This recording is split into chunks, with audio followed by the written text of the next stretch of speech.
Hello friends, welcome to my channel double R coaching classes.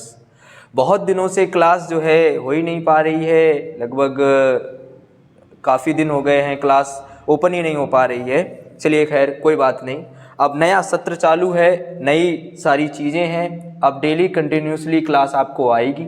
आपको रोज़ाना जो है कुछ नहीं, बस आके क्लास को लेना है, ठीक है। मैंने आज जो केवल इंट्रोडक्शन बताने के लिए आपकी क्लास को रखा हुआ है कि क्लास 12th में जो बैच लगता है भौतिक विज्ञान का, उसमें कौन कौन से विषय या कौन कौन से लेसन रहते हैं, ठीक है। तो चर्चा करते हैं इसकी क्लास 12th के भौतिक विज्ञान की। इसमें दो भाग होते हैं। भाग फर्स्ट होता है, उसके लेसन ये दिए गए हैं। उसके बाद एक और नेक्स्ट वीडियो लाऊंगा जिसमें मैं भाग 2 के लेसन आपको बता दूंगा। अच्छा, भाग 1 के लेसन के लिए देखिए, इसमें पहला चैप्टर जो है वैद्युत आवेश एवं क्षेत्र है, जिसमें जो है आवेश के बारे में पढ़ते हैं हम। और इसके साथ ही साथ जो है हम ये भी जानते हैं कि आवेश की उत्पत्ति कैसे हुई और उसका क्या क्या काम है।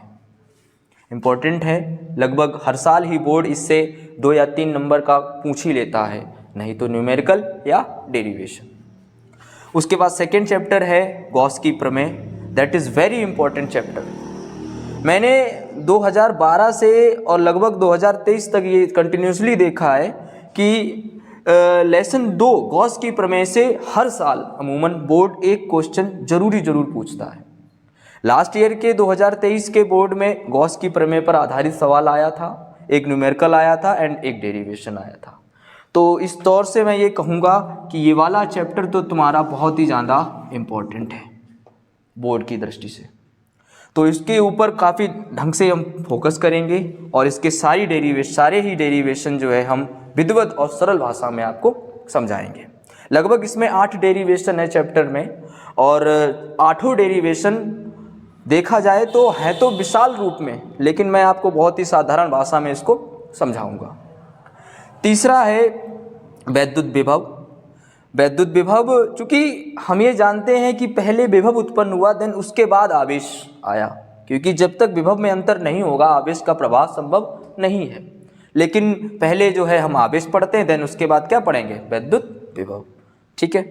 उसके बाद में लेसन 4 है हमारा वैद्युत धारिता, जिसको हम इलेक्ट्रिक कैपेसिटर भी बोलते हैं, है ना। उसके बाद नेक्स्ट है सरल परिपथ।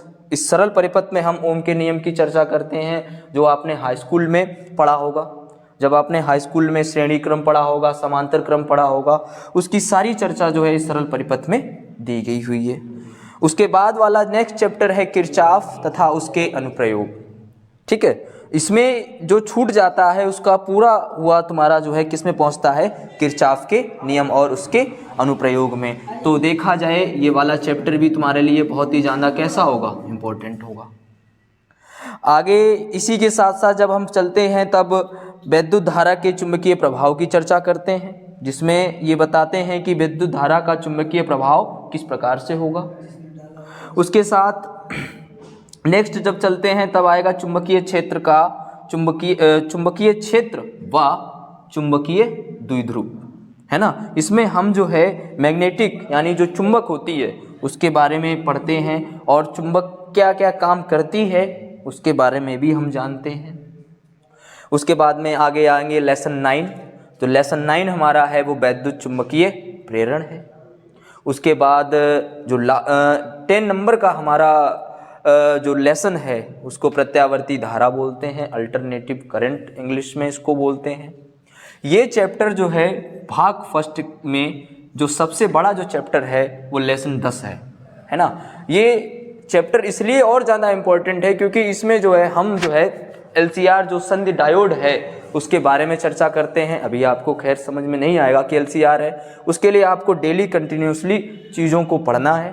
धीरे धीरे आपको आदत पड़ जाएगी। अभी आप फर्स्ट ईयर से आए हैं, फर्स्ट ईयर से जब आप 12th में जाएंगे तब वहाँ जाके, अभी आप फर्स्ट ईयर करके 12th में आए हैं तो वहाँ से यहाँ तक आने के लिए लेवल काफ़ी अप है। उस चीज़ को आपको समझना है ना। 2024 का जो टारगेट है आपका बोर्ड का, वो बिल्कुल ही तुम लोग पालोगे। और इस भाग फर्स्ट का जो लास्ट चैप्टर है वो है वैद्युत चुंबकीय तरंग। जो वैद्युत चुंबकीय तरंग जो मैक्सवेल ने तरंगों के बारे में बताया था, आपने पढ़ा होगा स्कूल में, जो आप पढ़ते हैं कि प्रकाश वैद्युत चुंबकीय तरंग के रूप में होता है, उसी के बारे में यहाँ पर बताया गया है पूरा डिटेल में इस तरीके से। तो प्यारे छात्रों, मैंने आज आपको ये बताया कि लेसन फिजिक्स के भाग फर्स्ट में टोटल कितने लेसन हैं? 11। इन 11 लेसन को हम जो है विधिवत तरीके से पढ़ेंगे, सारे डेरिवेशनों को सॉल्व करेंगे, और अगर जितने भी आपको न्यूमेरिकल में दिक्कत आती है उन सारे न्यूमेरिकलों की चर्चा हम करेंगे। ठीक है, नमस्कार।